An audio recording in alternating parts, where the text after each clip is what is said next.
E aí, pessoal, bem-vindos a mais uma análise do nosso canal. Hoje a gente vai mergulhar de cabeça numa história incrível de sobrevivência e adaptação. Vamos estudar o caso da cerâmica Fabricer, uma fabricante tradicional aqui do Brasil. O mais legal hoje é ver como eles conseguiram unir aquele conhecimento artesanal de décadas com estratégias super modernas para bater de frente com os desafios econômicos da nossa época. O nosso roteiro de hoje é bem direto. Vamos passar rapidinho pela origem da empresa e a virada estratégica que eles deram, explorar a missão deles de focar na sofisticação, dar uma olhada num diagnóstico SWOT, entender o posicionamento de mercado e, por fim, fechar com os planos ousados de automação.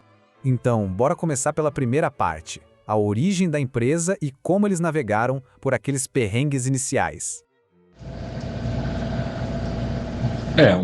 O maior desafio foi iniciar a empresa, né? A gente já tinha muita experiência, porque eu já trabalhava como encarregado de produção no ramo de cerâmica há 27 anos, mas o maior desafio é iniciar a empresa, né? E depois a grande virada de chave nossa foi sair da linha de decoração de casa para a linha de decoração de festa, né? Aí que a gente começou a realmente a crescer. E depois, logo que a gente começou a se estabilizar tudo, aí veio a pandemia.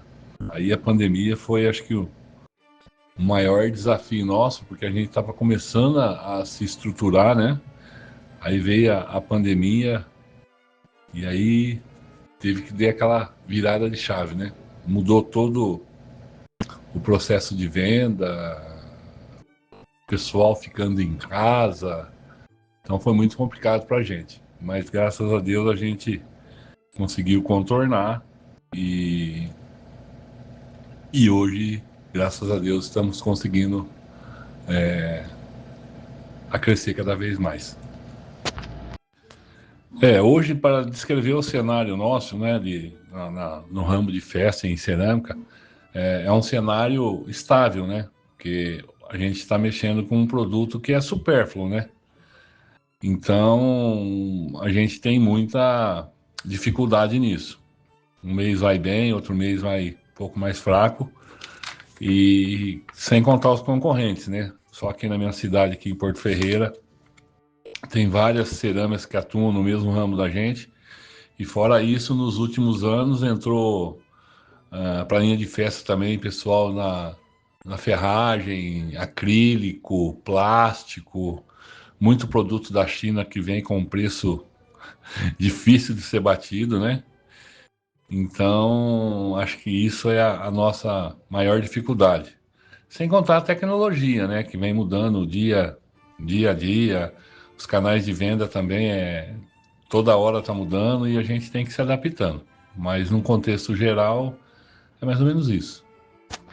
Olha, a base dessa história toda tá na bagagem do fundador, o Vander Renato Fabris. O cara já tinha 27 anos de experiência suando a camisa como encarregado de produção antes mesmo de abrir a própria fábrica. Mas o pulo do gato mesmo, a grande sacada, foi o pivô estratégico. Eles decidiram parar com a decoração de casa e focar 100% em artigos para festas. E claro, né, justo quando a coisa estava engrenando veio o baque monumental da pandemia. Isso forçou uma mudança radical em como eles vendiam e se comunicavam. Foi literalmente uma prova de fogo de resiliência. Entrando agora no nosso segundo ponto, a missão de sofisticação e como eles escolheram competir entregando pura qualidade. Hoje, a missão da Fabricer é tentar passar para os nossos clientes que, apesar da cerâmica ter um custo um pouco mais alto, que ela tem um custo-benefício, né? Que se torna a decoração dela, da pessoa, um negócio mais sofisticado, mais elegante. Então, é isso que a gente tenta passar para os nossos clientes. Porque hoje temos o plástico, temos madeira, temos bastantes produtos inferiores ao nosso, né? Que mais assim mesmo acabam atrapalhando a gente nas vendas. Então, acho que a maior missão nossa é passar isso para o cliente. Que apesar do nosso produto ser um pouco mais caro, ainda ele tem um custo-benefício por causa da qualidade e aparência da festa dele. Toda tomada de decisão nossa aqui é voltada para a qualidade, né? sempre pegando os nossos colaboradores, ensinando, dando curso, para que a gente chegue numa excelência de produtos, para que o nosso cliente, quando receber a nossa mercadoria, fique satisfeito, né? Assim, no modo geral, fique satisfeito. A diferença no mercado hoje é brutal, sabe? De um lado você tem a cerâmica super elegante da Fabricer, do outro, uma verdadeira enxurrada de alternativas baratinhas, de plástico, madeira, acrílico e material descartável inundando as prateleiras. A estratégia deles não é de jeito nenhum brigar por centavos. A ideia é educar o cliente de que o produto premium é, na verdade, um baita investimento em custo-benefício. Afinal, a decoração de um evento importante precisa transmitir uma sofisticação real, concorda? E, convenhamos, manter esse nível de sofisticação não cai do céu. Cada decisão tomada ali dentro da fábrica é focada puramente na qualidade. O que isso significa na prática? Significa investir pesado em dar cursos e treinar os funcionários incansavelmente. É só capacitando a equipe que eles conseguem garantir que o consumidor lá na ponta vai ficar de queixo caído com a excelência do trabalho. Passando para a seção 3, vamos abrir um diagnóstico SWOT e encarar a realidade nua e crua do mercado. No cenário macroeconômico, pelo menos na rede de cerâmica, a gente busca crescimento no setor de eventos, como casamentos, festas, aniversários, chá de bebê, entre outros, né? E também buscamos agora vendas no marketplace, vendas buscando o consumidor final. Então, tudo isso vai ajudando o crescimento, né? E agora, o que mais nos preocupa é a inflação elevada, redução do poder de compra, a concorrência da China, né? E as crises econômicas, que está sempre rondando o empresário brasileiro, né? Agora, analisando o ponto forte da nossa empresa, eu acredito que seja a produção de peças duráveis de alta qualidade, com maior custo-benefício em relação aos produtos descartáveis, né? Com variação de modelo, de cor, e assim, eu acho que a gente sai na frente. E as fraquezas nossas, eu acredito que seja o alto consumo de energia, de gás, o risco de quebra no transporte, o alto custo do frete e o maior tempo de produção, né, em comparação com o plástico e outros produtos que são concorrentes da nossa empresa.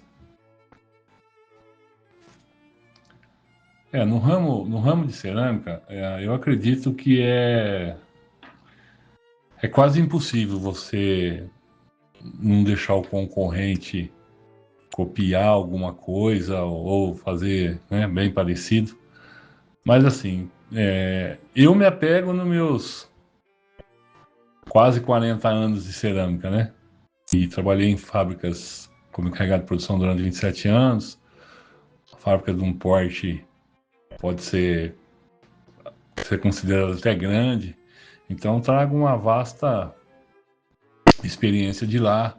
Fiz alguns cursos também do Senai, onde a gente conseguiu fazer alguns testes durante todo esse período e que é segredo nosso. Mas assim, o pessoal está sempre tentando copiar ou chegar o mais próximo possível, né? Então acho que é mais ou menos isso aí. O cenário para eles em Porto Ferreira e na economia em geral é complexo, é quase um quebra-cabeça. Pelo lado das forças, eles entregam peças muito duráveis com várias cores e modelos e um custo-benefício altíssimo. Mas nas fraquezas, a indústria sofre com a conta de energia e gás lá nas alturas, além de um tempo de produção bem demorado. Já nas oportunidades, as coisas brilham com o boom do mercado de casamentos, chás de bebê e as vendas diretas por marketplaces. Só que não dá para ignorar as ameaças. A inflação castiga, tem o risco de quebra no transporte e, sem dúvida, a importação agressiva e barata que vem da China.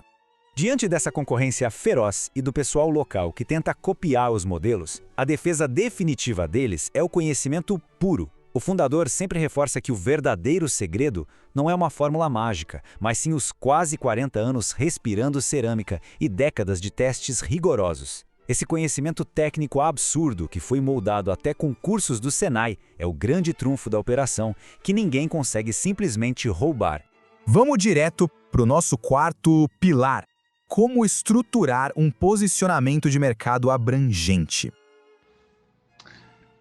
Hoje a gente tenta, né, ter produtos que abrangem toda a classe social. Temos produtos mais sofisticados, temos produto intermediário, temos para a classe mais favorecida. Então, a gente tenta abraçar o mercado mesmo de todo jeito. Para não ficar refém de uma única fatia do bolo, a empresa montou uma estratégia muito esperta. Eles produzem linhas de produtos bem diferentes. Tem um portfólio super premium e sofisticado para eventos de alto padrão, tem uma linha intermediária para o dia a dia e produtos super acessíveis pensados para as classes com menor poder aquisitivo. É uma jogada incrível para garantir resiliência, abraçando o mercado de todos os lados para garantir que nenhum público fique de fora. Mas aí a gente para e pensa numa questão super importante. Como é que uma fabricante local e tradicional consegue bater de frente com a eficiência implacável e os custos baixíssimos dos concorrentes internacionais? Isso nos leva direto para a última sessão de hoje, os planos futuros de automação e as métricas vitais. A pretensão nossa para os próximos anos é ir para a China e comprar toda uma linha de produção, porque os chineses já estão bem mais avançados do que a gente, né? Aonde a linha deles exige bem menos mão de obra, tudo automatizado, né? Onde a gente consiga aumentar a produção com mais qualidade. Nós aqui na fábrica fazemos várias reuniões com funcionários, dando os cursos necessários para que haja evolução deles. E depois a gente acompanha muito o faturamento, a margem de lucro, o custo da produção, a produtividade, acompanhamento nos descartes, cumprimento no prazo de entrega e satisfação dos clientes, né? Que acho que é o mais importante de tudo isso. A resposta para aquela ameaça gringa é sensacional e muito audaciosa. Se você não pode com eles, traga a tecnologia deles para cá. O grande plano é viajar diretamente para a China, não para importar o produto pronto, mas para adquirir as linhas de produção automatizadas mais avançadas que eles têm. Com essa robótica, eles reduzem o trabalho que é estritamente manual e aumentam a produtividade absurdamente, mas mantendo a alma e a qualidade do artesanato local. Só que, para bancar esse futuro de alta tecnologia, a empresa tem que ser obcecada por métricas. A equipe faz reuniões constantes para acompanhar tudo na ponta do lápis: o faturamento, a margem de lucro, os custos de produção, o monitoramento de sucata e de cumprimento de prazos de entrega também é levada a ferro e fogo. Mas, no fim das contas, a métrica rainha, a que mais importa, é a satisfação do cliente. Cada máquina nova, cada robô na fábrica precisa se traduzir num negócio mais lucrativo e num cliente com um sorriso no rosto. Para fechar a nossa análise de hoje, fica aqui uma provocação para a gente levar para casa. Pensem bem, como é que outras indústrias tradicionais podem tirar uma lição desse modelo? Trazer a automação pesada lá de fora, mas sem perder aquele coração e a qualidade única da nossa manufatura local. O caso da cerâmica Fabricer é um mapa da mina super inspirador. O que vocês acham que vai acontecer com as outras indústrias que seguirem esse caminho? Pensem nisso. Um grande abraço e até a nossa próxima análise.